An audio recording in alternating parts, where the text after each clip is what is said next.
Okay, Deb. And we're up to 7. All right, so now I'll go back in with the nice, I can always clip this, and make it nicer. Come on, view. Come on, full screen. Okay. So welcome to all our Tucson leaders. Oh, and you know what? I'm still covered. You can't see me. Oh, boy. Anyway, I might make all of you co-hosts because we can't be too careful. I'm sort of like Adrian Monk anyway, but all right, so this is the end of year wrap up and really introducing and getting us all together. And we're even going to have, maybe if she'll do it, Margaret Pecoraro lead us in Auld Lang Syne at the end. But what this really is, folks, is, oh, somebody wants to be admitted. I don't even know who this is. I just let him in. Oh, okay. Hopefully it's somebody who's really supposed to be here. All right, so this is our one chance to get everybody in the room. And for rhetoric, that's very important, everybody being in the room, so that we can discuss our strategies. And I think I've probably welcomed you long enough, and I meant real upper, not feel upper, but never mind, it's okay. So I'm going to stop that share. And there we are with Margot. I'm going to switch to another screen now, which is the agenda screen. And if I can find it, yes. Okay, here we go. So I want to save this to leader slide. No, I'm going to cancel that. I'm just going to close this somehow. Maybe I should just save it. Yeah, I'm saving it. And then I'm going to go to, let's see. I want it to be the right agenda, not the one for the other group. Leader slide 1. That's leader slide 1. Where is it? Well, I'll just search for it. Okay. Open. I'll open and search because it's up there somewhere. Here it is, the leaders Zoom. Now, I don't think this is visible to you yet, but we need it to become visible. So we will share screen. There, and let me know if you can all see this. Yes. Yes. We actually have an agenda. Yay! All right, but we don't have to stick to it or anything. Don't get worried. This is mainly a very loose agenda just to have something to work off of. And I hope that it will help us. And first of all, let's see who's here. We've got 8 of us here. Okay, we've got Joe Bernick and we've got, let's see, who is Samsung SM? It might be me. I'm not sure. And this is Becky.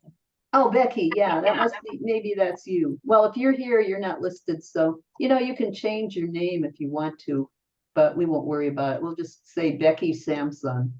Yeah, that sounds good. All right. All right. So in what, let's see, do we have our faces here as like, there we all are. All right. Yeah, that's Becky. Looks like Becky. Yeah. So, who wants to introduce yourself first? Do you want me to introduce you first, Jan, as our visiting guest from the national organization? Sure.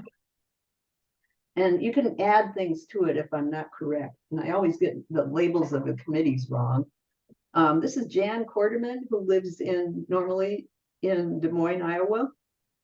And she has been for how many years, Jan, the membership chair?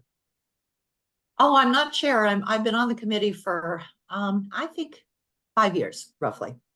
Okay, 5 years on the National Membership Committee of the Women's International League for Peace and Freedom. And we are so happy to have you here today. You have done wonders. You've gone all over the country visiting branches such as ours and trying to help boost and beef up our, artificial beef up our membership. So that's Jan. Now, come on, guys. Who wants to be second? I'll be second real quick. Okay. My name's Becky Quintero. I'm the Peace Garden Coordinator. Started back in 2003 with our neighborhood kids and still going strong in the neighborhood, working on different projects for bringing peace. Back in 2012, we started the Youth and Peace Conference with another friend of mine, Ann Yallett, who has continued the project. And so that's still going strong. So And we'll have to hear more about that. Congratulations. Yeah. Yeah, yeah. Thanks. Okay, who's next, guys? Come on, don't be shy. Okay, Alice, keep it going, please. Okay, I'm Alice Wittenberg. I belong to the Tucson Peace Center. I'm on the board, and I've been editing the Tucson Peace Calendar for 11 years. Wow, big hand for, can't hear me because I have my gloves on. But, you know, Alice, I have a fast question. Could we get Jan on the Peace Calendar mailing list per chance? Because Sure, he would have a really absolutely. good idea. Okay, and I'll pay the dues for that. Okay, thank you. All right. Yep. How about if I put my email address in the chat, Alice? Will that work for you? Okay, we have a print calendar and we're going to start having an email newsletter in January. So if you'd like to receive the print calendar, I need your address. But if you just want to receive the email newsletter, I can just do that with your email address. Does it have the same information on it, or? Essentially, yeah, it's going to. It's gonna, you have to go to the online. This is a new thing. You have to go to the online calendar to look at the information. And when you get it in print, it's right there in front of you. But if you don't spend that much time in Tucson, the email newsletter might be all you really need. Well, that's what I was thinking. Otherwise, I'd have to give you 2 addresses, and I wonder if that's not true, a lot yeah. to ask. Yes, that, So, yeah. So that would be easier for you, Alice, and it would, sounds like it would work for me too. Thank you. Okay, good. Thank you. I got it. I did put my email address in the chat. Yes, I've got it. Thank you. Oops. Hi. Oh, I'm Deb Livingston. I've been a member of WILP for at least 20 years, maybe more, and the Raging Grannies. And I'm the chairperson and treasurer right now of the Tucson branch. Thanks, Deb. Any more you want to add? No.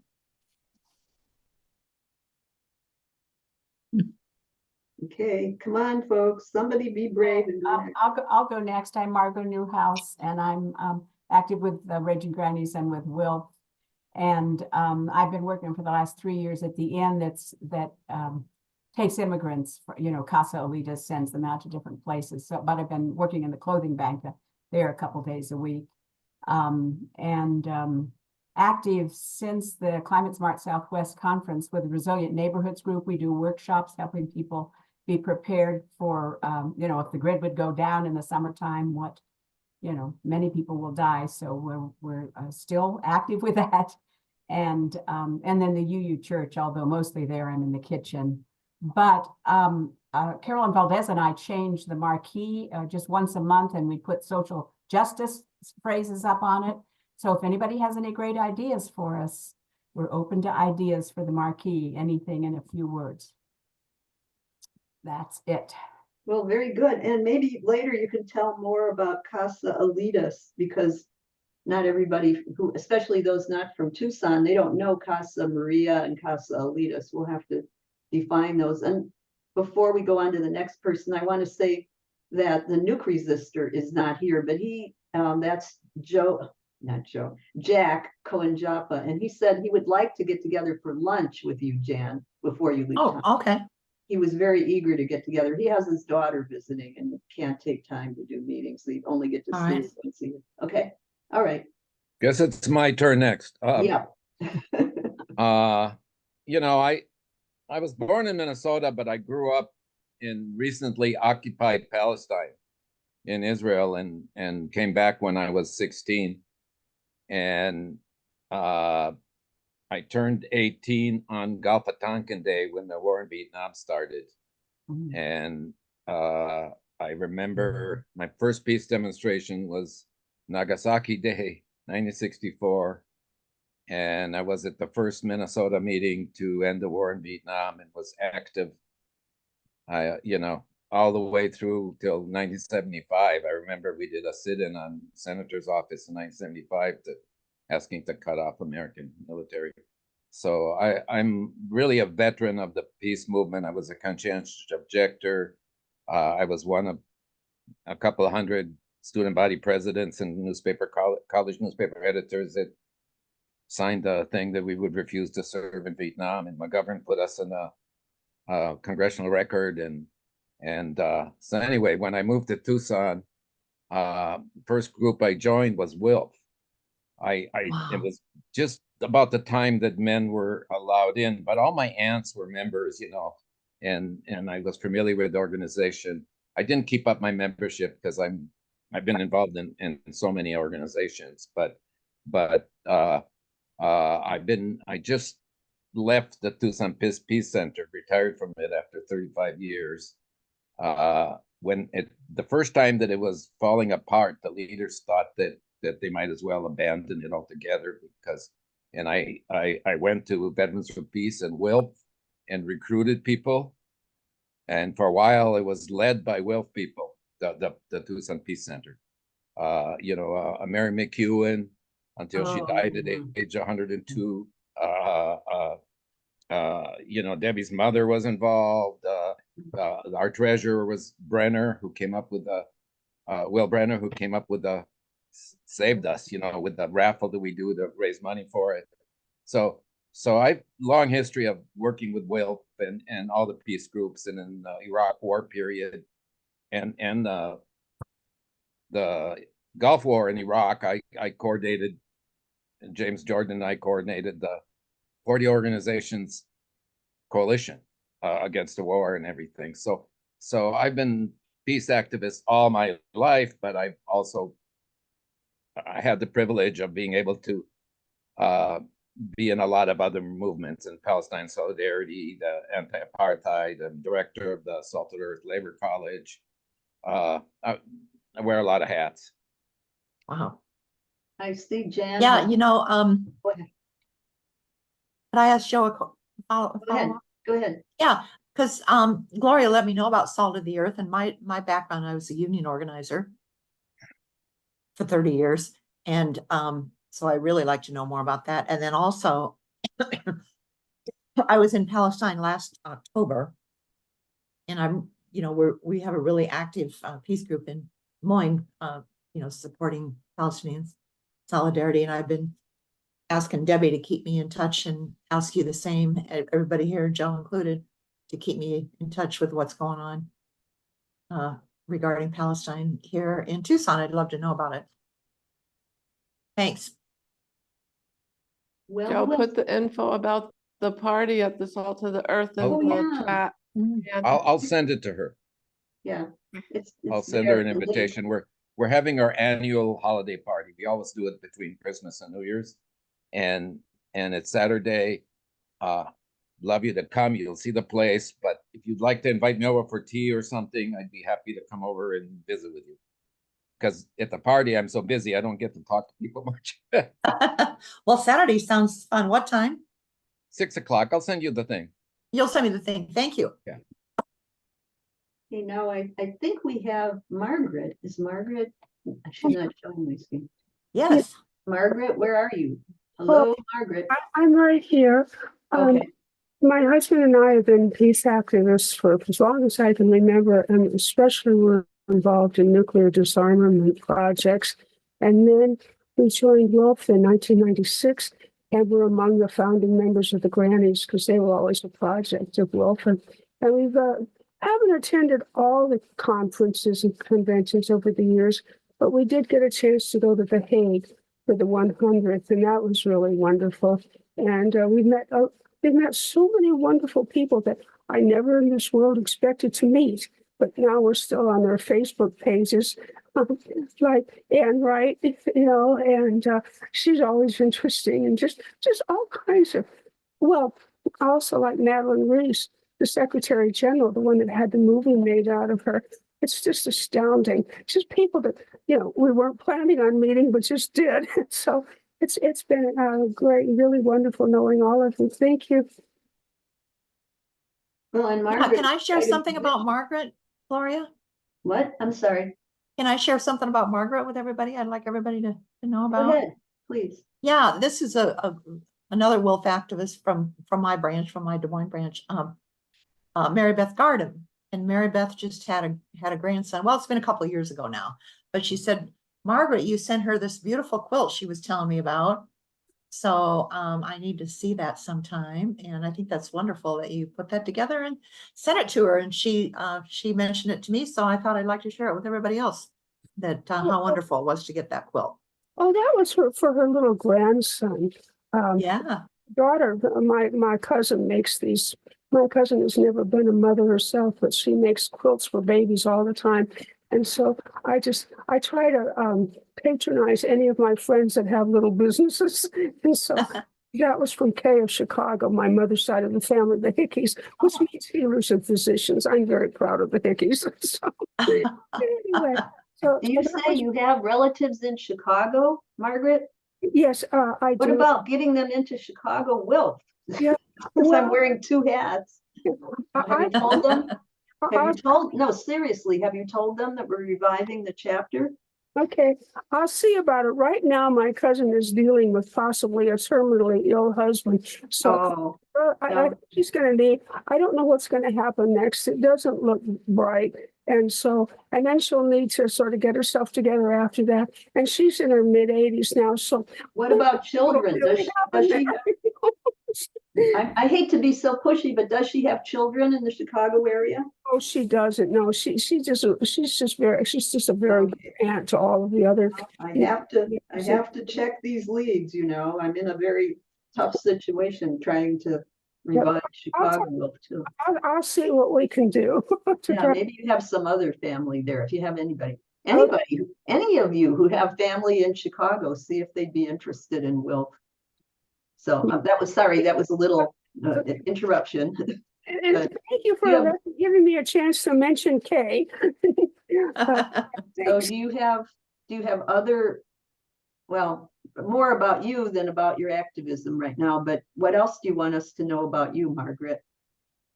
Oh, well, that's all there is. But you went to Sal Point and were you singing in the choir at Sal Point? Oh, well, yeah, that was from a long time ago. Yeah, but might as well tell it. It's an introduction to you.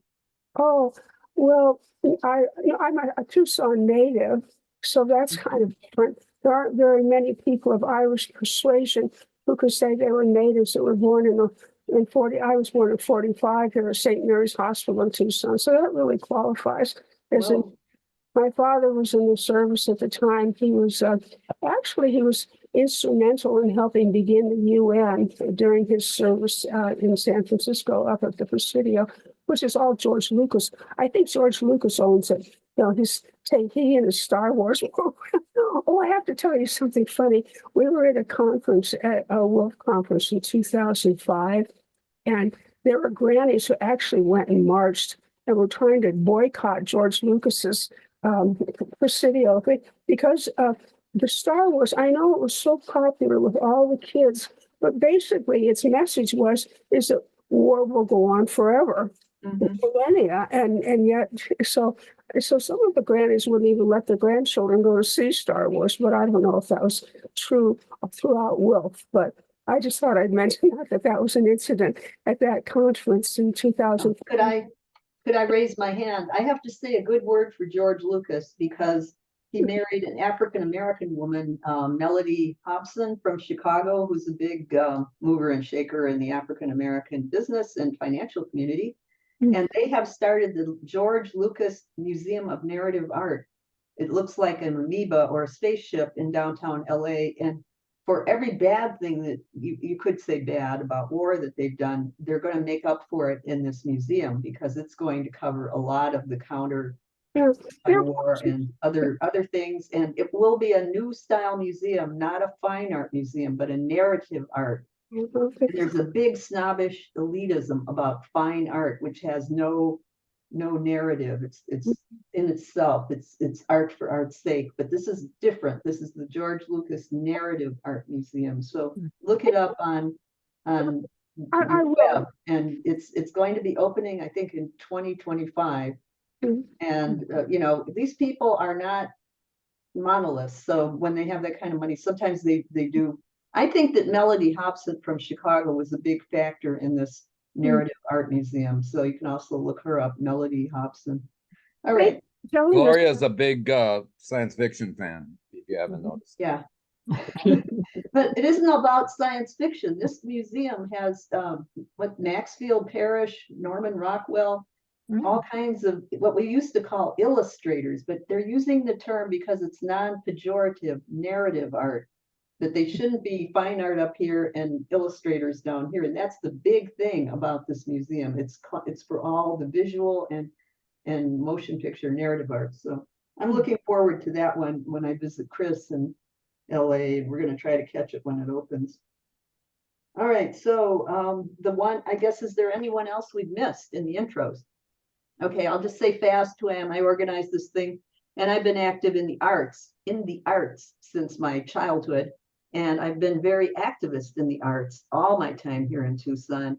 So sometimes I'm not as visible out in the demonstrations as being in the arts and writing things and producing plays and doing things that are relevant. So, you know, I'm in two different discourse communities, as we call it. But I'm happy to, and also the technology end. I really take to technology like a fish to water. So I'm very happy with this now that we can do these things we didn't used to be able to do. All right, so now introduction. Are we all done? Do we need any more personal? No? Okay. How about introducing any groups that you think are very important for Jan to know about in any way? You're sitting in here with a. Yeah, what, Gloria? I'm sorry. My husband is yakking at me here. Oh, maybe we'll start with Joe, if you don't mind, because he hasn't said anything but the title of Salt of the Earth. And I really want to get the details out on that one, because we have a palatial Eller School of Business Management and no program at the U of A for labor studies, which is an atrocity. Have any of you, how many of you have seen the movie Salt of the Earth? None of you have. Well, My glove off for that one. Yeah. I think you know what, to try to be quick, you can watch it for free on YouTube. I'm sure Debbie's seen it. Oh, I'll put the link to it in the chat while yeah, but you can just Google it and you'll get it.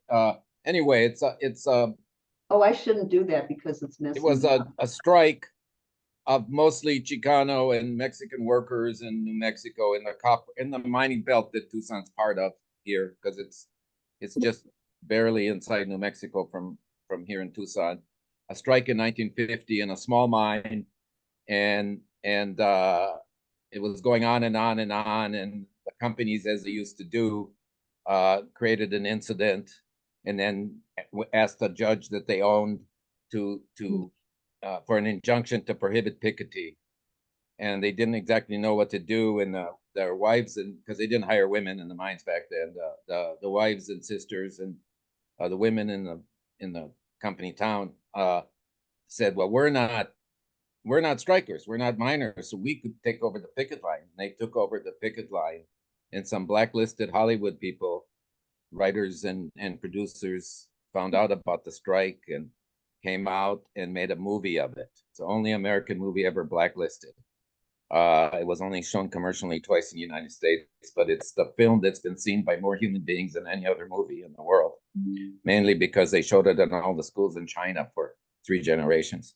But it was seen by other people, all over the world. I saw it when I was in college, they showed those movies, not commercially, and now it's in Library of Congress as one of the greatest American films ever made. But it's the greatest feminist, labor, and civil rights movie. And you would watch it, and you don't know exactly why it was blacklisted. It was blacklisted because it was made by alleged communists. In today's movie, it's the things about racism and the feminism and the labor stuff is nothing unusual. We have movies about all that stuff, but it's a really fantastic movie. And when we founded the school 30 years ago, we had people that were in the strike and in the movie. The last one, Anita Torres, just passed away at age 94 a couple of years ago. But anyway, that's what the movie's about, and I highly recommend it. And it's the kind of thing you should show. Um, you know, in Des Moines, you know Joe Henry in Des Moines? You bet. You bet I do. Yeah. I bet he'd Um, like to show it. Yeah, he would like to show, wouldn't he? He actually worked with us at AFSCME for a little while also, and now he's you know, he just lost his wife, by the way. So that's been a turning point for him. But well, he's working with LULAC. He's the president of LULAC in the area. So yeah, I know Joe. I wanted to ask too. Yeah, I wanted to ask you, Joe, the song, Which Side Are You On? Was that from Salt of the Earth or not? No, that's more connected with the coal miners, somebody in Appalachia with those struggles, I believe. Okay. It'd be easy to find out by just Googling the name of the song. Yeah.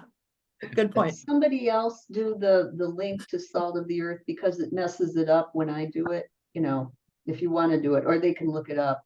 They can look it up. Thank you for that information on that. But I know another, I don't know if you can all see this. Dark Matter was also banned in the US essentially with Meryl Streep. And it's seen by about almost hundreds and hundreds of thousands of people on YouTube, almost 1 million. But it was only shown in 2 or 3 cities and it only grossed $64,000.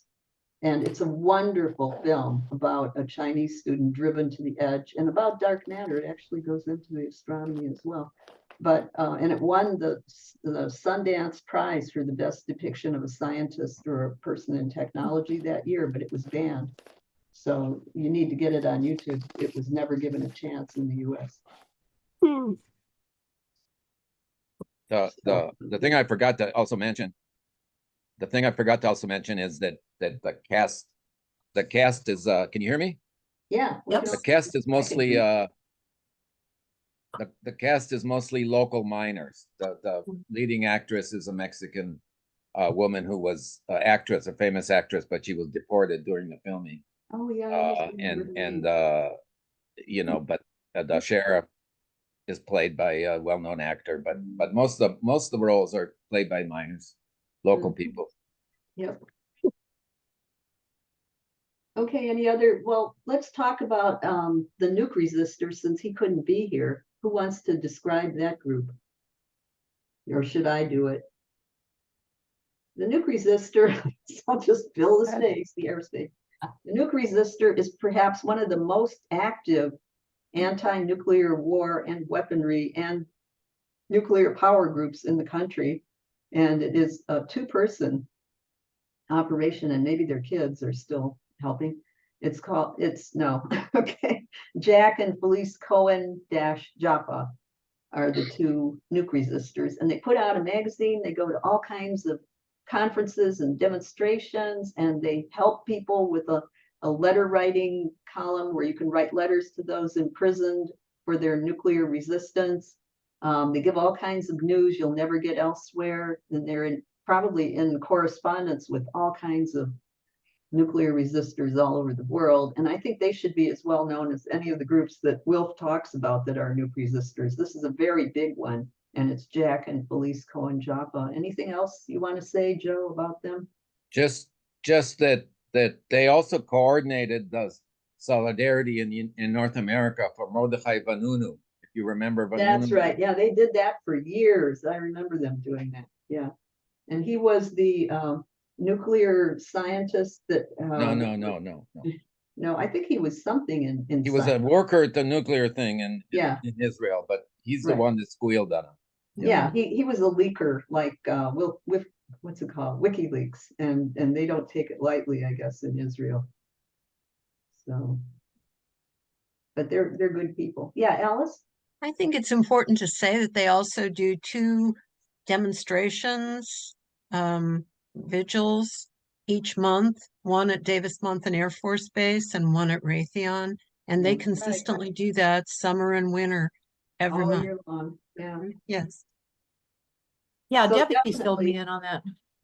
Definitely try to get together with Jack. I think you have his email. I'll send it to you. Or Felice. artfully. Are they coming to the party? Oops. Probably not. They don't usually. Okay, so I'm putting notes to myself.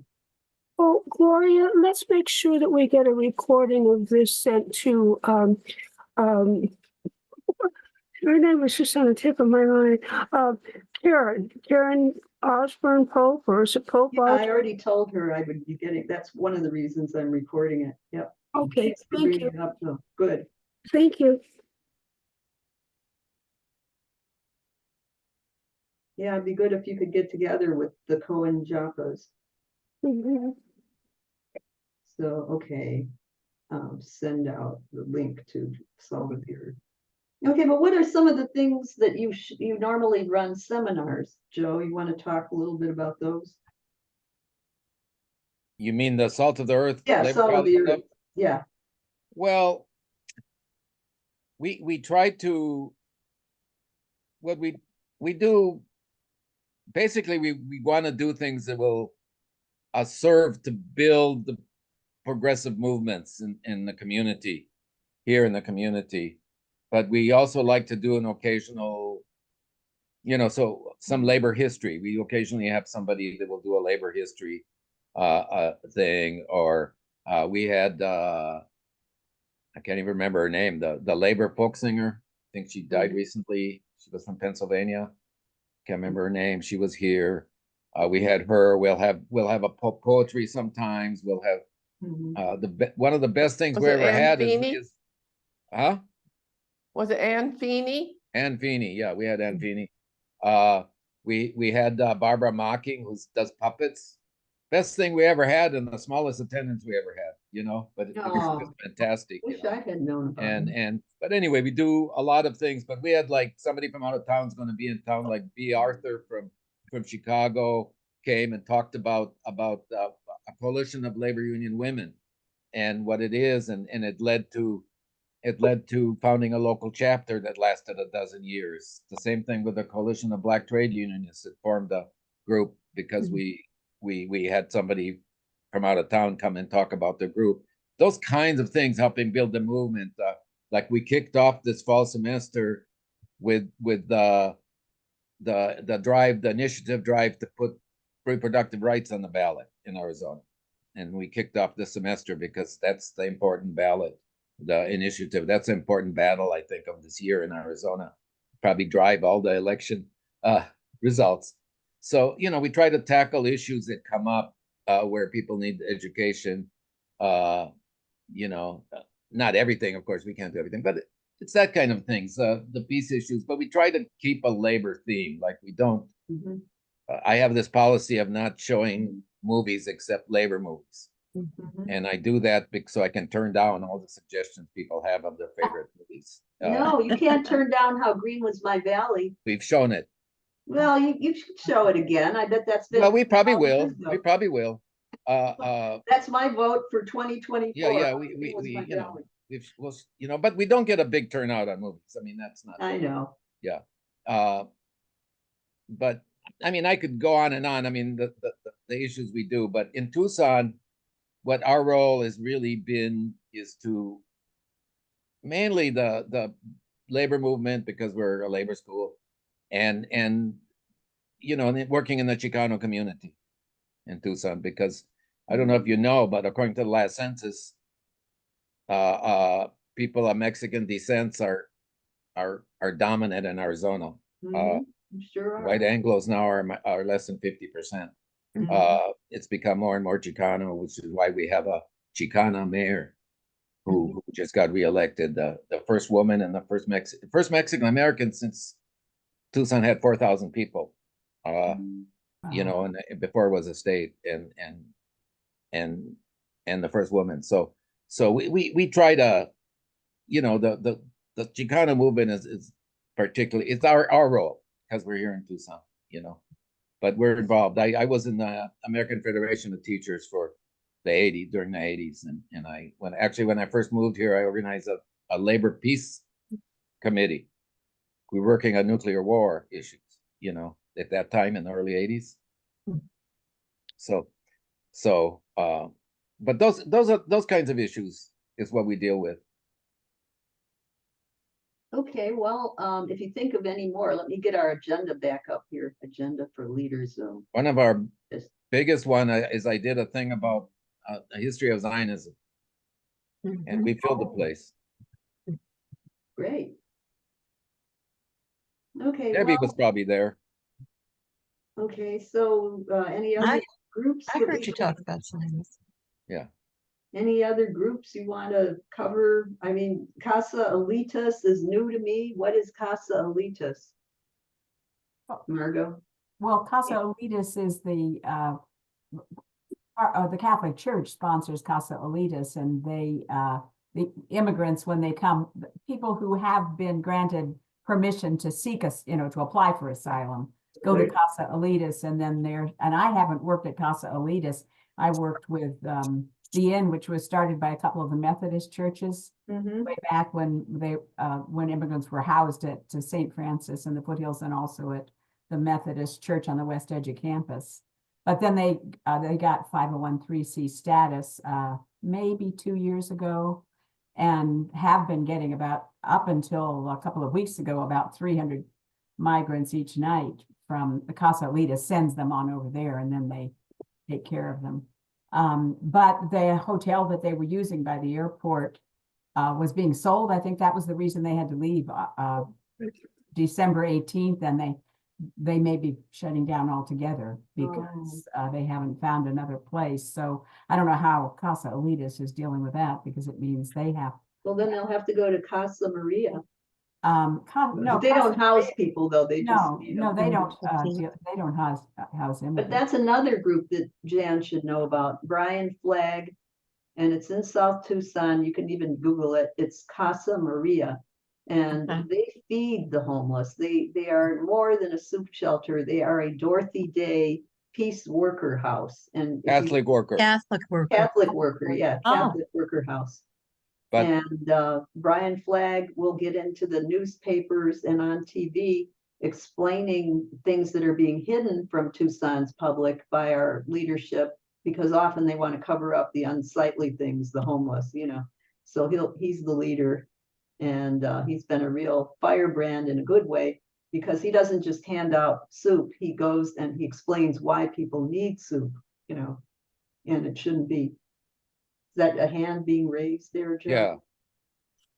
yeah. I'd like to say something about Casa Maria, because Casa Maria is Catholic worker, which is kind of an anarchist group, but our Catholic worker is not an anarchist group. They're in the struggle. They're involved in, they support elections, and they've been involved since 1983, and leadership in every progressive movement. They were super involved with the anti-apartheid movement and Palestine solidarity stuff, and the peace movement are always there. They'll send you money, they'll send you a check, they support. Matter of fact, Jobs with Justice that I'm involved in, that's another group. Maybe you, Jan, you're familiar with Jobs with Justice, maybe. I don't know if you have one in Des Moines. It's a coalition of unions and individuals that work for working people, but it started out as a coalition of the homeless committee, a labor committee for a coalition of the homeless, and in Casa Maria. And then when Jobs with Justice was founded in '89, we converted it into Jobs with Justice. So they've been involved. They're still at every struggle, everything that goes on. They're big time supporters. So they're the backbone of the movement in many ways, and they can turn out 100 people to anything if they want to. I wish They have John to do is bring Makoviak, food. sorry. I wish John Makoviak could be here. It's so inspiring, because I guess in his later years with health problems, he was saying, we worked all those years and nothing came of it. But maybe if he gets to see this, he'll perk up a bit. I hope his wife will show it to him. Okay, so introduction. Gloria? Yeah. I just want to add to the Casa Alitas. Pima County just purchased the facility at Drexel and Santa Cruz Lane. They had it for Casa Alitas temporary, but now it's permanent. So that's where everybody filters through there. and they have between 300 to 500 people, men usually, each day going through there. So new building has been, It's really not a new building. It's I mean, a just, new building for the group has been found. Is that what you're saying? right. Yeah. It's a It's permanent new Pima County building. Pima County purchased it. So So they're they giving had it it. to Casa Elitas to run. Right. So So, the has been found. That's good to know. Wanna yeah. keep that straight. All right. All right. So now moving on, this is still part of about your groups. What are your groups doing with youth? Because that's the key, overcoming the generation gap. I mean, most of our activities look far too gray-haired, so can you give me at least one thing that each of your groups is doing to try to bring in young people? So I am working with the Valencia Library teen group. We're going to start working on peace quilts. It's not a peace quilt, it's just a peace heart on a little square. And so the teens have a sewing club at the Valencia Library. And so it's where they would make a heart on a peace quilt square. And then there's a poem that goes along with it to pass out, put in public places to sow peace. And so that is something that we're going to start soon. I'm excited about the new partnership with the Great. Teen Center for that. Okay, anybody have your own other thing that you're doing in your group to attract young people?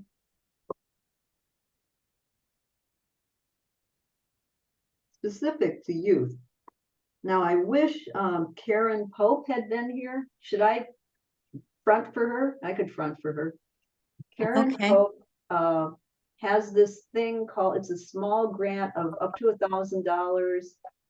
Unless Deb knows more about it, I don't know, but it's called Pace e Bene, and it's a small grant, and there's a whole bunch of categories of activities that young people, and I don't know the exact age range, it's probably including college.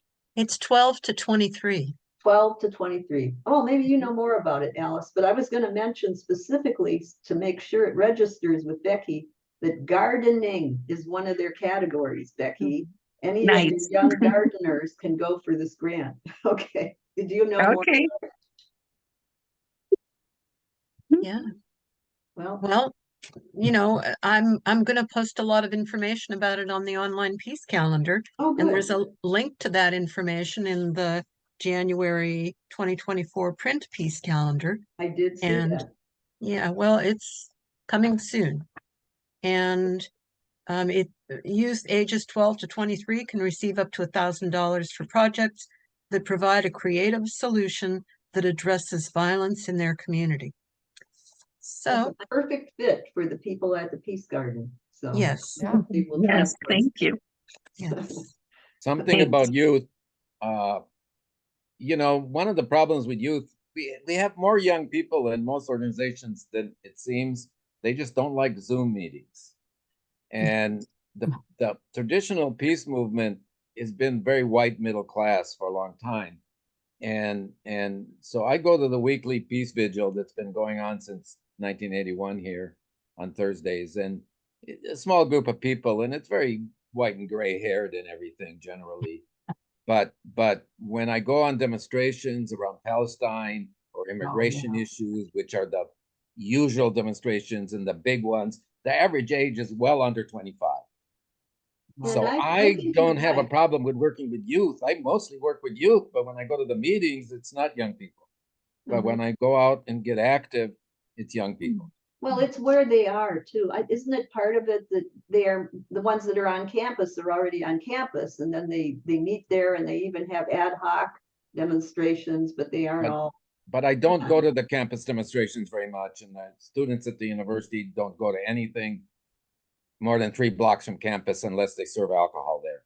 I They go mean, to I know bars. that there's a bias against the students, and I But no, don't like to they're hear from that out of bias. town. Gloria, they're because, from out of town. They don't let me finish because I taught there. I get to talk. I don't Yeah. like to hear that bias because I had the kind you're talking about, but I also had very committed students in my English classes who would feel sad to hear that being said about the U of A students. So I'm not saying that I'm not saying that they're not very committed and very active, but like me, I was active on my campus, not in the community.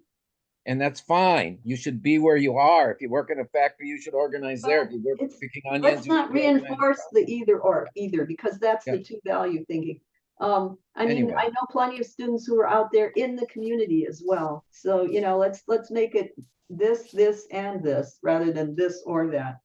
And so I would say that we have a fertile ground there at the U, and perhaps just finding the right location on campus to interact with them is a good thing. And getting them off, it's sometimes it's a matter of time, but the library is a good place. And the ones that are more studious are often the deeper thinkers, and trying to go to the library or just sitting in front of the library with some of your flyers, that I could do that because I live near there. But I think that's one of the places where youth are to be found in town. We can't just write them off.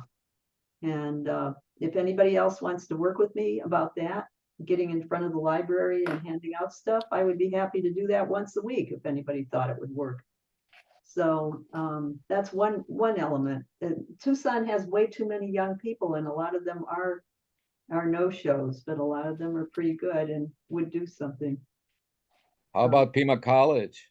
Pima College too. I taught there for 28 years. So They're local kids. They don't mind going off campus. They come to things. They're working class kids well, I more. taught them for 28 years. Yeah, Jim, yeah, talking yeah. to the choir. And if you're I would tabling say there, that, it's again, really you're not thinking of the downside of Pima, is that a lot of them are working 2 jobs already. If anything, they have far less time than the people at the U of A to do volunteer activities. They could barely do their homework, most of them, when I was teaching them. Becky, can you talk more about the Youth Peace Conference that's been going on for 12 years now, right? Right. Yes, it was an idea that was started in the garden, in the Peace Garden, with some of our youth that we had. Because, you know, there was a lot of stuff happening in the neighborhood and they just really felt unsafe. And so they wanted to produce a place where they could go and voice their thoughts and things that were happening in the neighborhood, in the whole community. And so we had our first Youth and Peace Conference at a local charter school. And we were blown away by how many kids signed up. There was over 100, That's probably great. 200 kids that were there that wanted a voice. And they had the best time ever. We did mini workshops on different things, on how to talk and reaching to different kinds of groups that the kids were involved in. And they did a tile working shop, a stress-free, learning how to de-stress when they were so learning how to use their words, learning how to do dialogue communication with Catherine Tornbaum from the Community Dialogue Center. And so they learned so much. And every year, I mean, we've seen so many kids. Now we're at Pima College West because our workshops have gotten so big.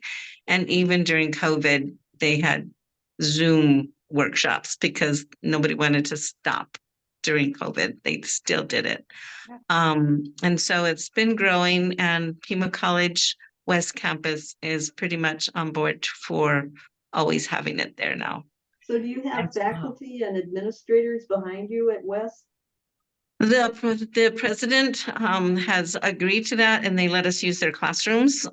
So for the workshops and the kitchen for feeding the kids for lunchtime and stuff. And so the kids kind of create what kind of workshops they want. There's a committee of the youth who wants to learn about this or that, and they kind of create their workshops. And then the groups, like, they go out, and whoever puts in their workshop, like their itinerary and they have to be approved to the curriculum has to be approved. And so that it's been growing. It's been great, actually. And then people who want to put their tables, their information tables, they do that first thing in the morning where the kids are getting there, registering, and then they look at all the groups that are out there in Tucson to see who, who has put their things out there. And I know Mary has been there from the Peace Center. Yes, she Um, does. Yes. Mary DeCam.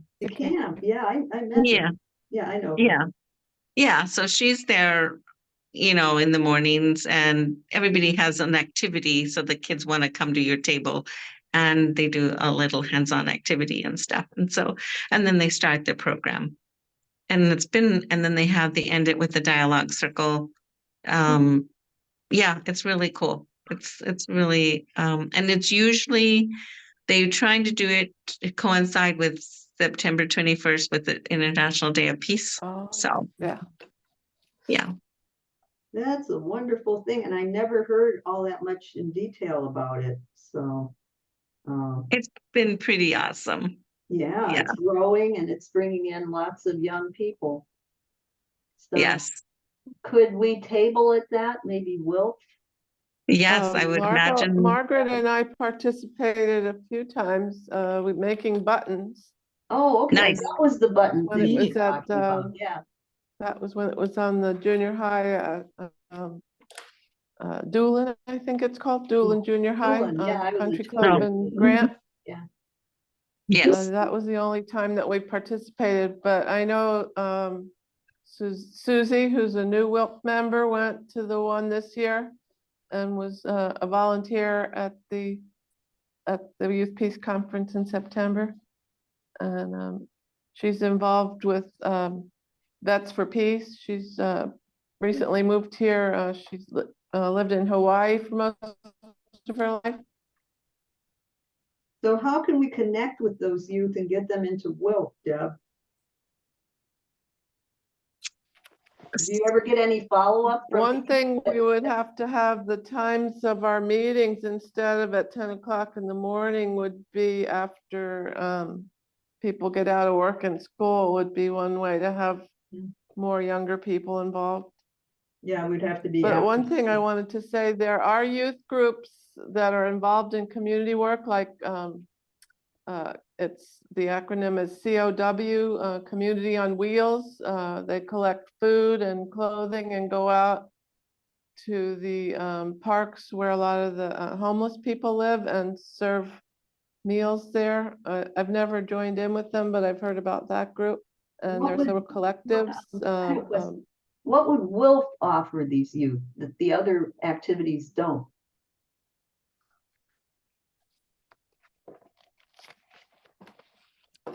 That's a challenge. What would Yeah, Wilf it have is. for them if they were to find out about Wilf? What would we Yeah. offer them? That's something to Well, think it would about. be helpful to get information from the International WILP. I know there's a youth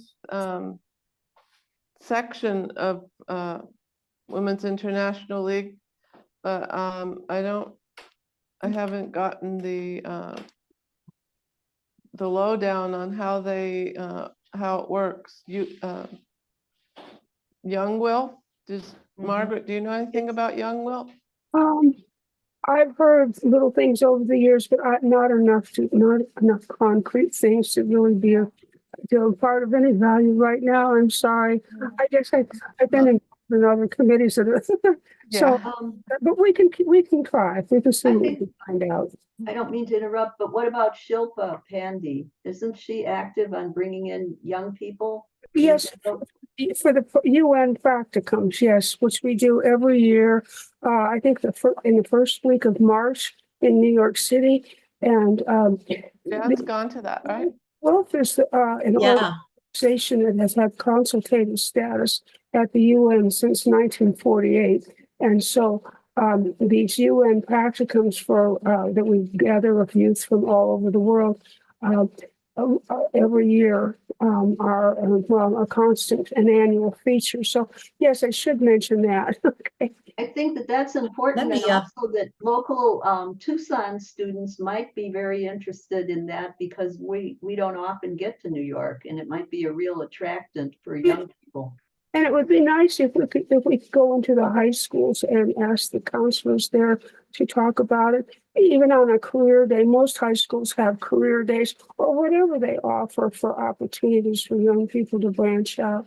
That I would, think that's a heavy labor intensive job though, Margaret. Maybe sending a handout to these counselors would be a transitional stage, making sure they know about it at least and can contact us. okay. I There's so think many Jan has schools, something to you say know. about this. Yeah, go ahead. Yeah, I wanted to talk about the other program that we do also at the UN. It's and we focus on this 2-week period, the first week of which we are there for the Commission on the Status of Women. So what Margaret and everybody's been talking about is our practicum and advocacy program, which is half of it, one of the 2 programs. The other one is the one that I'm the coordinator for, which is for seasoned WILF members. And one of the things that we ask them to do is make a connection with the practicum and advocacy delegates that go so that they have a connection after they leave the CSW. But it's the local to global for the seasoned WILF members is also something I'd love to see a Tucson member apply for and go with us this year. This year it's the focus is on focus is on poverty. So each year there's a theme, and I think that it'll be as good a turnout as ever. There's usually about 6,000 women that attend from all over the world.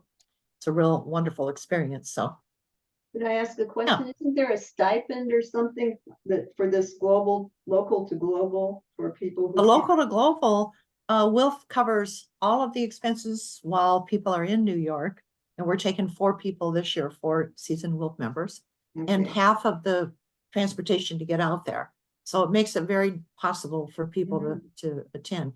The practicum and advocacy, the either students or people, young women that are, or men that are just entering a job that has to do with international relations or something, they have a tuition, and that tuition is $1,000. So that's something to think about when you're recruiting, is that They have a scholarship, not a tuition. They don't have to pay 2,000. It's a they have to pay 1,000. scholarship.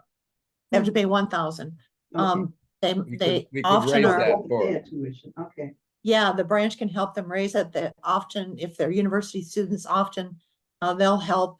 The universities will help with it, like women's studies or international relations programs that have some monies available. And then the new part of it that Shilp is trying to develop is people that are entering, young women or men that are entering the workforce and dealing with either women's studies or international relations. And the thought is that perhaps their employer would help them also. I have a question for Jan. Yeah. Are there now, or have there ever been campus chapters of WILF? I don't know of one for WILF US, and so I don't know of any. We do have, I was going to mention too, our branch in Des Moines has been able to make connections with one of the universities, and we need to go out further.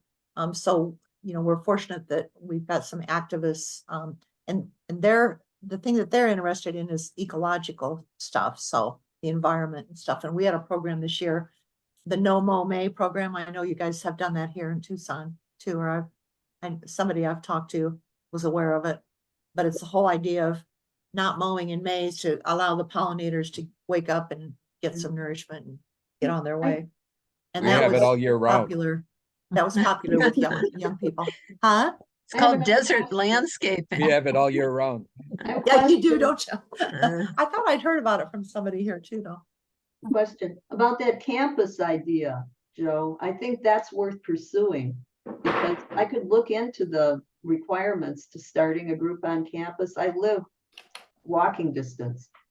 So we might try to do that. We'll have to find some warm bodies that are already full-time students there. They probably have a requirement. I'm not sure they have to be full-time students. Or just part-time students. I could take a course there and be the student No, myself.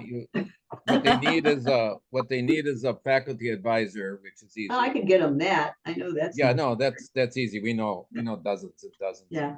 And Yeah, then good- they need, Good idea. and then they'll need a certain number of student members, but there could be non-student members that are members of the group, but they need a particular number of students, which I'm sure is less than 10. Right, right. Well, if you have a couple faculty, I'll be happy to work on that with you. I give some serious time to starting that. And then we'd have a campus chapter of WILF.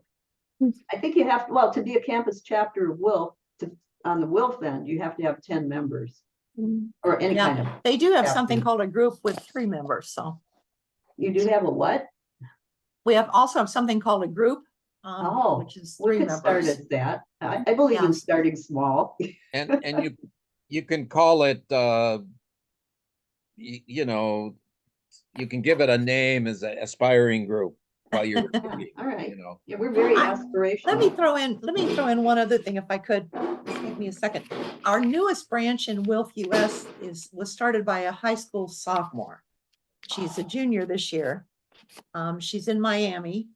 It just so happened that she attended in addition to the CSW program, the UN has a youth program. And she came out of that program and was looking for a peace group, and she went online and found WILF. And since then, she's started a branch, the Miami branch. And she's up a little over 12 members now. I think the last time I looked, she had about a little over 10 members. And I think last time I looked, she was at 10 members. But almost all of the people she's recruited are high school students. Wow. So That's good to know. yeah, that's another thing. Okay, another thing is, think where did Joe go? Joe disappeared. Yeah. He must have gotten knocked off. Are you there, Joe? I'm there. Oh, okay, I just can't see it. Would I'm it be just not all David there. Gibson, the one that you're talking about? David Gibson or somebody else? David Gibbs. As the sponsor, he's a faculty at the U of A.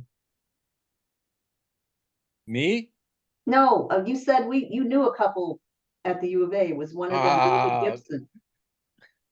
My co-director at Salt to Earth, he's on the faculty. Andy Silverman, Muhiddin, I think it's still Okay. half of the history department. Okay.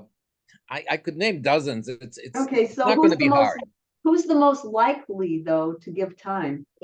We don't have to come up with it right now. All right, well, I'm just curious who it would be. All right, so moving right along then, do we have any other activities, or shall we move on to the challenges you face and anything you wish Yes. to share? Go ahead. Activity. Oh, okay, good. Just to mention that the Peace Fair is coming up in February. WILP almost always has a table, and that's both an event and a challenge because we want to bring as many young people to the Peace Fair as we can. Yeah. And it will be on the 24th of February, and just to be planning and thinking about that. Well, I wish I could be more involved, but we have our own Reviving the Chicago branch event. I think it's exactly that same day. And it's a big Zoom that we've been planning for months, but I wish you well on that. And unfortunately, although I'm into science fiction, I haven't cloned myself yet. But it's 11 a.m. to 4 p.m. So complete it's a overlap. nice opportunity for people to, interact with other groups and meet people and hear some music. And hopefully we will bring more young people out that day. We're trying. It's an intergenerational event, Jan, and they do get whole Yes. families coming to that. They do, in some There are. places, they do face painting and lots of things that appeal to kids, Yeah, Yeah. we attended last year. My daughter happened to be here, so Oh, my okay. husband and my daughter and I were here. And oh, we heard nice. the Raging Grannies, and we stopped at the WILF table and lots of other Well, we tables. should concentrate on the youth things, I think, at the Peace Fair and really make more notes on what youth are being attracted to, because in terms of rhetoric and audience analysis, you need to think, what are they going to? Which booths are they visiting? And I think things like face painting or puppets, where you're playing with puppets, they'll come running over there. And then if they have young moms, little kids will come, and then the young moms might join WILF. Have you Well, ever had a and puppet? music attracts young people, Music and we attracts, have yeah. Santa Pachita as our closing act for the Peace Fair, which will That's be good, yeah. very excellent. And as long as it's the kind of music that kids will be attracted to, because there's I a believe so. generation gap. there is a generation gap in style of music in terms of audience awareness that I sometimes. think we're they all have old their- enough to know that. I have What? one more Yeah. go ahead. idea. Wilf is working on bringing the Jane Addams Peace Award books into 2 different schools right now. That's one of the things that the steering committee's been working on for a while. We've done it several years in the past. We've gone to the Youth Detention Center and brought 2 sets of books one year before COVID. I know way back when my mom and Valerie Taylor and a lot of the older Wilp people with Mary McEwen, we went, was probably in the early 90s or late 80s. We brought books to the public library. But now the libraries don't accept donations of books, but they will accept suggestions of books that they will buy. Yeah, they don't want things forced on them that are homophobic and Yeah. things like that, you know. Huh. It's gotten to be an But ugly. we've met, Georgia and I went into to this the school right at Blenman on before Christmas and talked to the librarian, and we're gonna go back and talk to the principal. It was fun. We were able to be there on the day that they were having the Christmas pageant, so we got to attend that. And Karen and Georgia went to Tully down on the south side, and they also spoke with the librarian there. So there's going to be a coordination of going into the school and reading with the kids once we decide which books they would like us to donate. I So think that's Emily ongoing, and Ricketts- that's going to be happening soon. I think Emily Ricketts is also involved in that Jane Addams book award Oh, thing, yeah. isn't Yeah. she? Uh-huh. She was hoping And to I was be going to here, but I don't think suggest she made it. Jan go to the African American museum that's just started up on campus. They're doing something for Kwanzaa this week. And I think that's coming up on Saturday. There's going to be something at Mission Gardens around the one of the days of Kwanzaa. Well, you can ask think, Emily, yeah. she'll know all of those Yeah. things. And also the Dunbar Center. There's a lot going on there at the Dunbar Center with the Oh, that's one we haven't African-American introduced so that community. Jan would know Yeah. what it is. So could you tell Yeah. her about the Dunbar Center?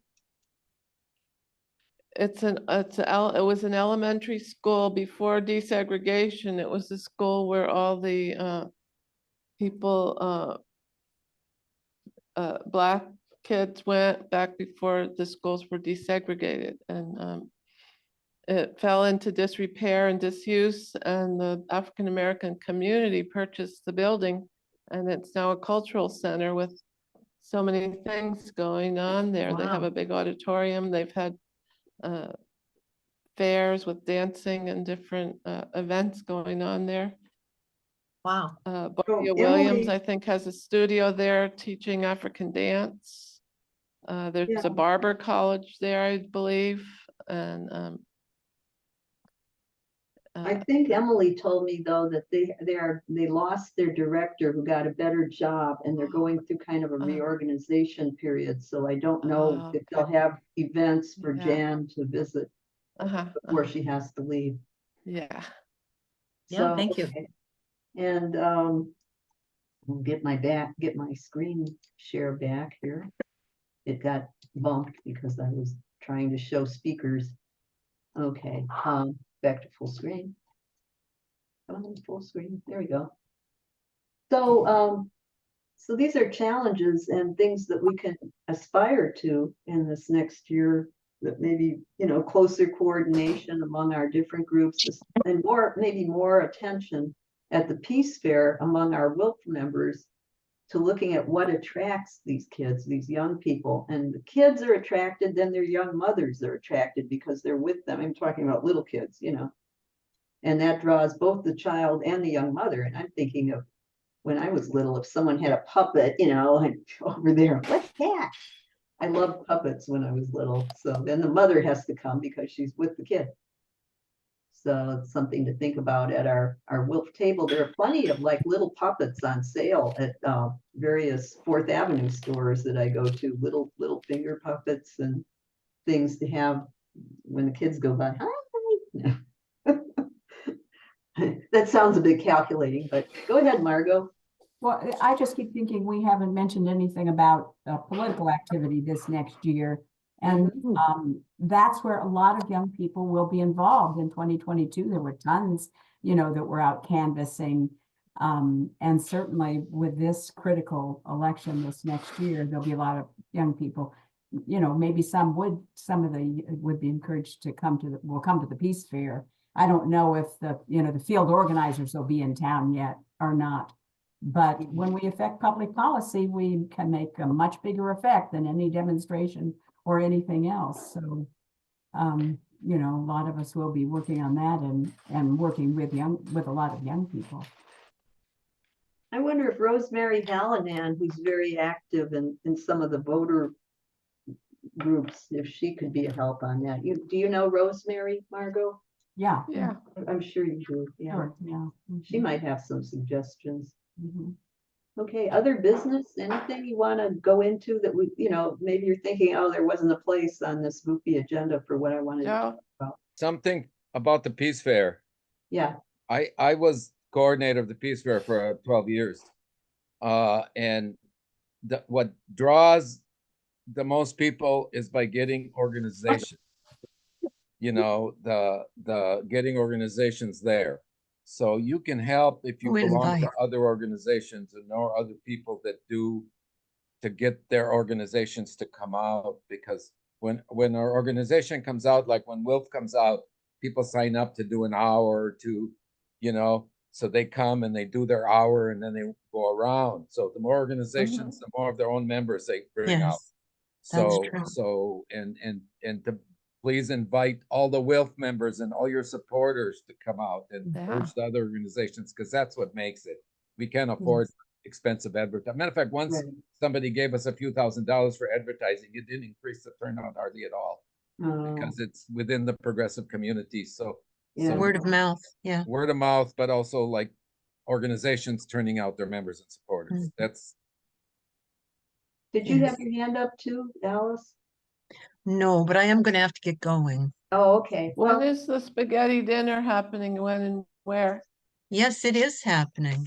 It will be taking place on, the date is January 27th, and it will be in a new location, Southside Presbyterian Church.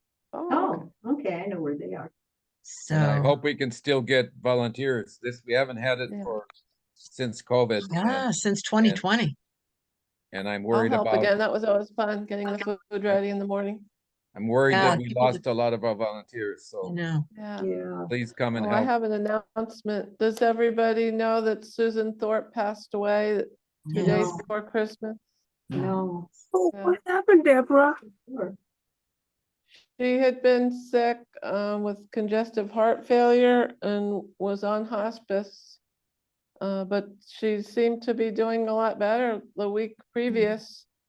I had gone out to lunch with her and we had walked along the Rito, and she had been feeling a lot better, and was even had an appointment up at the Mayo Clinic for February. She thought she was going to be able to find out if there were other things that she could do. And then I got a call from her roommate that she had passed away on the 23rd of December. This must be a different Sleep, Susan so she Thorpe. went peacefully. I don't know. Is this the Susan Thorpe that was active in organic gardening? No. No. There's two of them. One is Sue Thorpe and the other one is Susan, I guess. Oh, But I knew it's one. Susan that was a realtor No, I don't think and was that's the real same active one. in refugee work, and she has a son that she adopted who's Guatemalan, and he lives in Oakland now. Yeah, she only lived a few blocks from you, Gloria. She lived over on Lester, near between 4th, 3rd, and 4th. That isn't the one I know, though. The one I knew was from St. Mark's Presbyterian. Oh, okay. And she was really big into organic gardening. For the last 20 years, Susan made 3/4 of all the big, huge signs we've used at all the demonstrations. Yeah, Oh, the my sign making, the goodness. painting. She That's a was a big help. really wonderful artist. Well, any other announcements of that person of nature of comings and goings or people we should keep in mind, you know, because Auld Lang Syne, these are the friends we Yeah. knew from years gone by. I was going to ask Margaret to sing Auld Well, Lang today, Syne before we sign. Joe, want to talk about the program tonight that at the Club Congress for Columbia? Do you know more about that? I just sent out the announcement. All I know, I didn't even Yeah. read the whole thing. It's a music thing at the Club Congress. It's a fundraiser for something in Colombia that James Jordan. Yeah, has been working on. humanitarian work. Uh-huh. It's The on what the do you call it? online peace calendar if you want to go on the online peace calendar. Online It's Global right there. Justice Center, which we didn't talk about the Global Justice. Oh, yeah. Jan, have you ever gone down to the Global Justice Center? No, I haven't. Alliance for Have to Global go there. Justice is a national Okay. organization. It used to be the Nicaragua Network, and they moved their Okay. headquarters from Washington, D.C. to Tucson 10 years ago or so. Wow. And they do all kinds of big things. And anyway, they're headquartered here, and we do a lot of things at their center. They bought the center with a stage and meeting room and everything. Okay. Well, I I have didn't know another that. observation about type of format for meetings. I don't feel negatively about Zoom. I know a lot of people have technophobia and they tend to dismiss Zoom. But I think that for the future, maybe the youth are not using Zoom. They have other names for these things. I bet they're doing a lot of face-to-face on these meeting formats. Meeting formats are very helpful because you can have people from here, you can have people from South Africa, and they can all be interacting. They don't replace face-to-face, and I'm never promoting that, but I think that we've seen this morning with all the people we were able to get together in kind of time efficient way that, and also you have these visuals. You can put slides, you can put graphs, you can put very complicated information in a Zoom, and people tend to focus a little more. So I would not give up on the Zoom format, and I hope that it will always be offered as an alternative. And here's my reason, and I think Margaret especially agrees with me on this. At the current stage we are, a lot of our members are older. And as they get a bit older, they're not mobile and they will drop off the map in terms of getting to meetings. One thing that having the Zoom option does is that it keeps them in the loop and they can come via Zoom and still be part of the meetings. So I don't agree with the policy of making people always come in person. Maybe for some meetings, yes, but Zoom is very easy to set up. And if one person has a phone, they can just pan it around and then people can attend that way. It is going to be an issue with these groups where all your members are in the 70s and up. Very soon, they won't be coming to meetings by car. And Tucson is a very cruel town in terms of public transportation. It's not easy to get out to way out homes where people tend to have things in the suburbs. The other issue is that we all need to be role models in conserving fossil fuels. Antonio Guterres has told us over and over again at what a crisis point we are in using the kinds of transportation that we do, just instead of keeping it to a minimum. So I think that, yes, it is an age-related matter, but it's also a planet, all people-related matter. We need to just try and stay away from the use of fossil fuels as much as we can.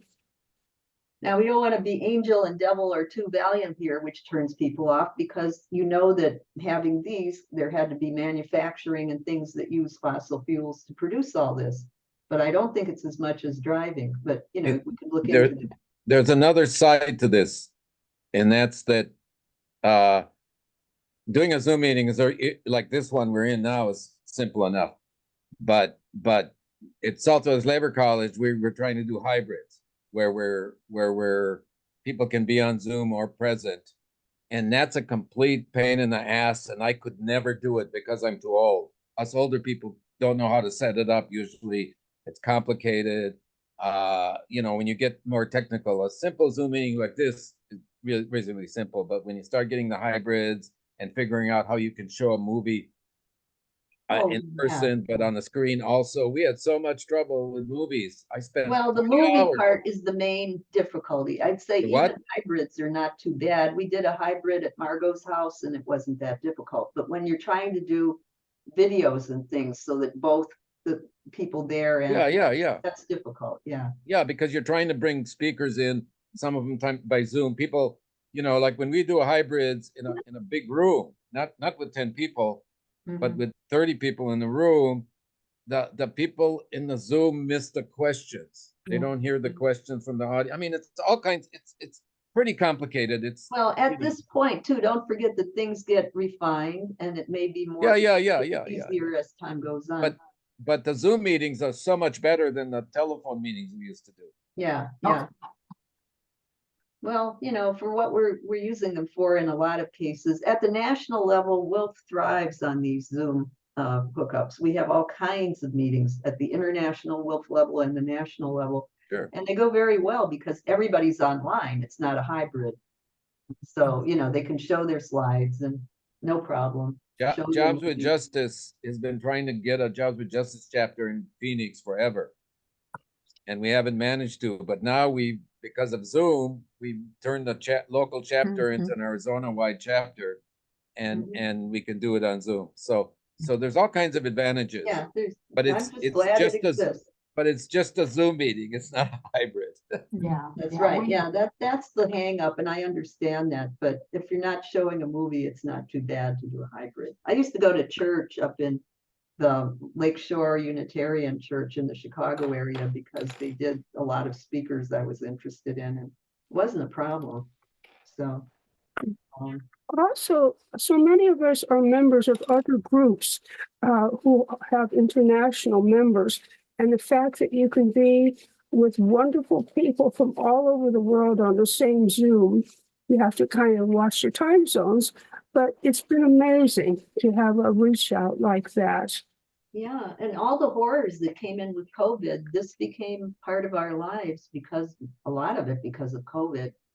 And I remember I was invited to speak at a psychology class at the U of A, and it was my first time using Zoom. The professor just gave me a couple fast instructions, and I was able to go there and talk about whatever it was I was talking to them about. That was my first experience on Zoom. So, and I went, oh, this could be useful. Wow. And they haven't been able to stop me since. My board at Salt the Earth voted to do hybrid movies, and it was a 4-1 vote. I was a vote against doing Zoom. Yeah. And Well, you could also have them watch it in advance and discuss it at the meeting. we That's don't do one- movies when we do a movie, we don't do Zoom at all. You Mhm. come to the movie. You want to watch the movie, you can watch it at home. I mean, you don't need to come, But we don't do a lot of movies. No, I know you don't. I just was thinking of that because I belong to a film discussion group in Chicago via Zoom, but we watch the movies at a Sure. different time and then we just have the film discussion in Chicago, but I'm able to go. I'm the only one in Arizona going to the Chicago film discussion group. So, okay, well, I think we all have a lot of steep challenges and a lot of hope for this new year. And we're trying to keep our old friends in mind. I noticed how many people who've already passed on that were mentioned in this meeting. And we're very grateful for all of what they did for the Tucson WILP. And I'm glad they got mentioned. So, any other comments before we say goodbye? I was wondering if 40 years ago when I joined WILP, that the same discussions were going on about bringing young people in. Because I swear the age groups was about the same as it is now. It's always been an older, That's middle interesting, class Joe. Yeah, white that's women interesting. group, and we're turning it around. One thing I should say for Becky and people who don't know of these efforts, there's a very activist group of young Black women and older Black women who've gotten into WILP. They're taking over some of the national posts. They're running for one of them is already, I think, vice president of US WILP, and they're starting all Black WILP chapters down in the South. So this That is a sounds new great. age of WILP, Yeah. and the woman who's heading it up and her partner, George Friday, it's Teresa Elamine is her name, and her partner, George Friday, and they get kind of in your face. It's not, George Friday is very easygoing, but Teresa gets kind of in their face. And she came out of a SNCC and a labor organizing background, and these Wilf women were not used to that. And some of her language was you this, you that, and they were, you know. But I think people are working around the problems now, and they're realizing that this is a new lease on life for Wilf, if not that one individual, but these other young women who are coming in, African American especially. So, okay, we're happy about that. Another Okay. thing I would like to remind people of is that we have had student internists from the U of A before on an individual basis, particularly when Mary McEwen was still alive. So it's on a one-by-one basis, but perhaps contacting, well, Gloria, you probably know these people at the Women's Studies Department. Oh, yeah, I know a couple of them, sure. Yeah, I think this is the sort of thing that their students would be interested in, and this internists that we had were from this group. That's one of my follow-ups then. Look at the names of the professors in the women's studies and start contacting them. I need to sign out also. Okay, well, Yeah. I thank you Have a all good for day, being Me too. everybody. Thank you. Jan, was it You worth it? too. Jan? Thank you so feel much, like- everybody. It was so wonderful to meet everybody, and thank you, Gloria, and my Wilf Yes. friends, and it was so So- wonderful to meet new people. Very nice So it to was meet you, worth it. Jan. I want to get a real exit Yes. account from Jan. You feel this was worth it? Oh, yes. Yeah, I really appreciate it. Learned a Good. And lot. it will be recorded and we will have it available on YouTube, and I will be getting that put up as soon as I can, probably within a couple hours. Okay. So- Okay.